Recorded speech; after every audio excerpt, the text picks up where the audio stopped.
നമസ്കാരം. നമ്മോടൊപ്പം ചേരുന്നത് മുൻ ഇന്ത്യൻ ഫുട്ബോൾ താരം CV പാപ്പച്ചനാണ്. നമസ്കാരം സാർ.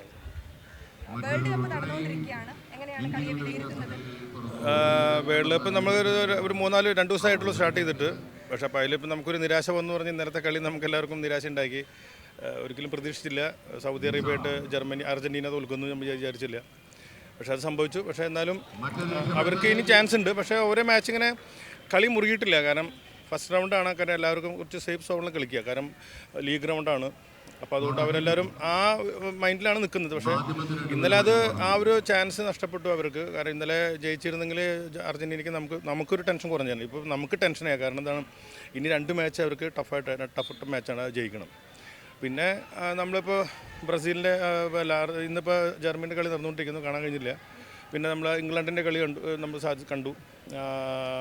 പിന്നെ ഡെൻമാർക്ക്, ഹോളണ്ടൊക്കെ കളി കണ്ടു. അപ്പോൾ അവരൊക്കെ കളിയുടെ രീതിയിൽ യൂറോപ്യൻ സ്റ്റൈലിൽ കളിയിൽ നടക്കുന്നുണ്ട്. ഈ അടുത്ത ഒരു പിന്നെ ഇത് കഴിഞ്ഞ് നെക്സ്റ്റ് റൗണ്ടിലേക്ക് കിടക്കുമ്പോൾ കളിയുടെ കുറച്ച് മാറ്റം വരും. പക്ഷേ പൊതുവേ ഒരു നല്ല എന്താ പറയുക, ഖത്തർ നല്ലോണം വരവേറ്റിട്ടുണ്ട്. കാരണം ഒരു 6-7 വേൾഡ് കപ്പ് നടത്തേണ്ട ഇൻവെസ്റ്റ്മെൻറ്റാണ് അവർ, ഇൻഫ്രാസ്ട്രക്ചർ അവരുടെ ചെയ്തിട്ടുണ്ട്. അപ്പോൾ അതിൻ്റെ ആയൊരു മാറ്റം അവിടെ ഉണ്ട്. നല്ല ആവേശത്തോടെയാണ് കളി നടക്കുന്നത്. തീർച്ചയായിട്ടും നമുക്ക് ഇനി ഇപ്പോൾ നമ്മളിനി ബ്രസീലിൻ്റെ കളി കണ്ടിട്ടില്ല, ബെൽജിയം വരാണ്ട്. ഇപ്പോൾ ഇന്നലെ ഓസ്ട്രേലിയ നടന്നിട്ടുണ്ട്, സ്വിറ്റ്സർലൻഡിൻ്റെ കളി നടന്നു. അപ്പോൾ ഇനി മെക്സിക്കോ കളി നമ്മൾ കണ്ടതാണ്. പക്ഷേ മെക്സിക്കോ നന്നായി കളിച്ച് അവർ എന്നും ഒരു സിസ്റ്റം കളിക്കുന്നവരാണ്. അവരങ്ങനെ വല്ലാണ്ട് ഡൗൺ ആവുക അല്ലെങ്കിൽ അല്ലാണ്ട് ഇതായിട്ട് പോവില്ല. അപ്പോൾ ഇന്നലെ ഉണ്ടായ മാതിരി മെക്സിക്കോയുടെ ഭാഗത്ത് ഉണ്ടാവില്ല. മെക്സിക്കോ എന്നും അതുപോലെ ഇംഗ്ലണ്ടായാലും.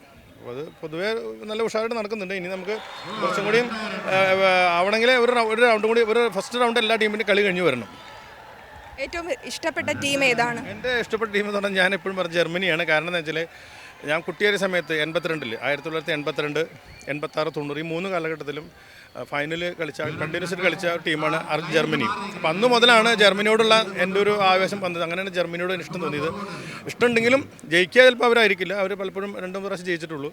എങ്കിലും ടീം അന്ന് പണ്ട് മനസ്സിൽ കുട്ടിയായ സമയത്ത് 15 ടീമാണ് ജർമ്മനി. 2 കളിയെ കഴിഞ്ഞിട്ടുള്ളൂ. പക്ഷേ എങ്കിലും ഏത് ടീമായിരിക്കും കപ്പ് സ്വന്തമാക്കുക എന്ന് പ്രതീക്ഷിക്കുന്നത്? നമ്മളിപ്പോൾ പ്രതീക്ഷ ഉണ്ടായിരുന്ന ടീമിൽ നമുക്കിപ്പോൾ ടെൻഷനായി, അർജൻറ്റീന ആയത്. പക്ഷേ അങ്ങനെ അതിൽ കുഴപ്പമില്ല. കാരണം വെച്ചാൽ അങ്ങനെ സംഭവിക്കാം ചില സമയത്ത്. ഇപ്പോൾ 90 Kerala police federation cup win ചെയ്തു. അത് കഴിഞ്ഞ് 91 ഞങ്ങൾ പിന്നെ കണ്ണൂർ പോയി കളിച്ചു. ആദ്യത്തെ മാച്ച് ഞങ്ങൾ തോറ്റു, 2 ഗോളിന് ജയിച്ചിട്ട് തോറ്റു. പക്ഷേ അത് കഴിഞ്ഞിട്ടാണ് ഞങ്ങൾ തിരിച്ചു വന്നത്. അപ്പോൾ അത് ഒരു പക്ഷേ നല്ലതിനായിരിക്കും വിചാരിക്കുന്നു. കാരണം പിന്നെ നമ്മളിപ്പോൾ പറഞ്ഞാലും കളിക്കാരുണ്ടായിട്ട് കാര്യമില്ല, ഗ്രൗണ്ടിൽ കളിക്കണം. ആരാണോ കളിക്കുന്നത്, ഇപ്പോൾ സ്റ്റാറാണോ അല്ലെങ്കിൽ ജൂനിയറാണോ സീനിയറാണോ എന്നല്ല, ആരാണോ ഗ്രൗണ്ടിൽ നന്നായിട്ട് നല്ല എഫക്റ്റായിട്ട് കളിക്കുന്നത് അവർക്ക് ജയിക്കാം. പക്ഷേ അർജൻറ്റീനയ്ക്കും ചാൻസ് ഉണ്ട്, നഷ്ടപ്പെട്ടിട്ടില്ല. എന്നാലും ഇപ്പോൾ ഒരു സെമി വരെയൊക്കെ നമുക്ക് പിന്നെ ബെൽജിയത്തിന് പ്രതീക്ഷിക്കാം, ഡെൻമാർക്ക് പ്രതീക്ഷിക്കാം, ഫ്രാൻസ്, ഇംഗ്ലണ്ട്, അർജൻറ്റീനേനെ നമുക്ക് പ്രതീക്ഷയുണ്ട്. എന്നാലും നമ്മുടെ ബ്രസീൽ ഒക്കെ വരാൻ സാധ്യതയുണ്ട്. അടുത്തൊരു സെക്കൻഡ് റൗണ്ടിൽ കിടക്കുമ്പോൾ നമുക്ക് കുറച്ചും കൂടി അവരുടെ കളിയുടെ ഒരു ഡെപ്ത് അറിയാൻ പറ്റും. സാറ് കളിച്ചുകൊണ്ടിരുന്ന ഒരു കാലഘട്ടത്തിൽ നിന്ന് ഇന്ന് ഫുട്ബോളിന് എന്തൊക്കെ മാറ്റങ്ങൾ വന്നു എന്നാണ് തോന്നുന്നത്? ഫുട്ബോളിൽ മാറ്റങ്ങളല്ല, ഇൻഫ്രാസ്ട്രക്ചേഴ്സ് കുറേ മാറിയിട്ടുണ്ട്, റൂൾസ് കുറച്ച് മാറ്റം വന്നിട്ടുണ്ട്. പിന്നെ ഇപ്പം നമ്മളെ ഗ്രൗണ്ടിലുള്ള ആ എന്താ പറയുക ഇതുണ്ട്. ഇപ്പം നമ്മൾ കളിക്കുന്ന സമയത്ത് കൂടുതലും ദൂരദർശൻ അങ്ങനെയാണ്. ഇന്നെന്ന് പറഞ്ഞാൽ ഒരുപാട് മീഡിയാസ് വന്നു, ഒരുപാട് എക്സ്പ്ലോഷർ ആയിട്ടുണ്ട് കളി കാണാനോ. അതുപോലെ തന്നെ അന്നൊന്നും നമുക്ക് വേൾഡ് കപ്പ് കാണാനോ അല്ലെങ്കിൽ യൂറോപ്യൻ ഫുട്ബോൾ കാണാനൊന്നും പറ്റായിരുന്നില്ല. ഇപ്പോൾ അതൊക്കെ നമുക്ക് കൺമുമ്പിൽ എത്തിയിട്ടുണ്ട്. അപ്പോൾ അതുകൊണ്ട് ആ ഒരു മാറ്റങ്ങൾ വന്നിട്ടുണ്ട്. പിന്നെ ഫുട്ബോൾ കുറച്ചും കൂടിയും അന്നത്തേക്കാളും ഇൻട്രസ്റ്റ് കൂടിയിട്ടുണ്ട്. ആൾക്കാരുടെ എണ്ണത്തിൽ ഒരുപാട് മാറ്റം വന്നിട്ടുണ്ട്. പിന്നെ പാരൻസിനും അതുപോലെ സ്ഥാപനങ്ങൾക്കൊക്കെ ടീം നിലനിർത്താൻ വേണ്ടിയിട്ടുള്ള ഒരു ആവേശം കൂടിയിട്ടുണ്ട്. അപ്പോൾ അതുകൊണ്ട് ആ ഒരു മാറ്റം വന്നിട്ടുണ്ട്. പിന്നെ കുട്ടികളൊക്കെ ഇപ്പോൾ അക്കാഡമിക് സൈഡ് കുറേ വന്നിട്ടുണ്ട്. ഞങ്ങളുള്ള സ്ഥലത്ത് അക്കാഡമിക്സ് ഇല്ല. ഏതെങ്കിലും സീനിയർ കളിക്കാരും വരും, നമ്മൾ അദ്ദേഹത്തിൻ്റെ കീഴിൽ പ്രാക്ടീസ് ചെയ്യും. പിന്നീട് നമ്മൾ ഏതെങ്കിലും ടീമിൽ എത്തിപ്പെടുമ്പോൾ കോളേജിൽ വരും, അവിടെ ഒരു കോച്ചിൻ്റെ കീഴിൽ പ്രാക്ടീസ് ചെയ്യും. ഇപ്പം അങ്ങനെയല്ല, ഇപ്പോൾ ബേസിക് മുതൽ 12 വയസ്സ് മുതൽ കുട്ടികൾക്ക് ക്യാമ്പ് കിട്ടുന്നുണ്ട്. അപ്പോൾ ആ ഒരു മാറ്റമൊക്കെ വന്നിട്ടുണ്ട്. സാർ സംസ്ഥാന ടീമിൽ ക്യാപ്റ്റൻ ആയിരുന്നു, അതുപോലെ FC കൊച്ചിന് കളിച്ചിട്ടുണ്ട്, പോലീസ് ടീമിൽ ക്യാപ്റ്റൻ ആയിരുന്നു. ആ ഓർമ്മകൾ എങ്ങനെയാണ് ഓർത്തെടുക്കുന്നത് തുടക്കകാലത്ത്?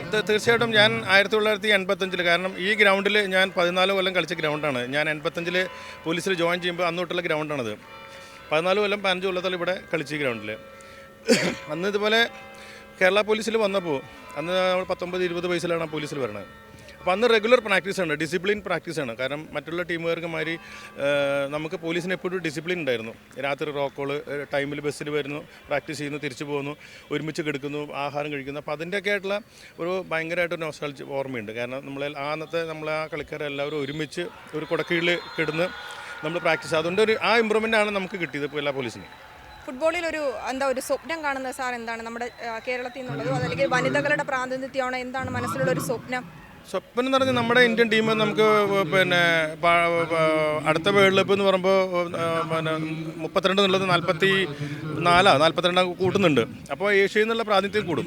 അപ്പം നമ്മുടെ ഇന്ത്യൻ ടീമിന് ഒരു കുറച്ച് നല്ല പിന്നെ അതിന് വേണ്ടിയിട്ടുള്ള ഇപ്പം അടുത്ത വർഷത്തേക്ക് പറ്റില്ല, കാരണം നമ്മൾ അതിനുള്ള കുട്ടികളുടെ ശരിയായിട്ടില്ല. അപ്പോൾ അടുത്ത 2 വർഷങ്ങൾ കഴിയുമ്പോഴേക്കും 2 വേൾഡ് കപ്പ് കഴിയുമ്പോഴേക്കും നമ്മുടെ കുട്ടികൾ ഇന്ത്യൻ ടീമിന് കളിക്കാനായിട്ടുള്ള പ്രാപ്തരാക്കാനായിട്ട് ശ്രമിക്കാം.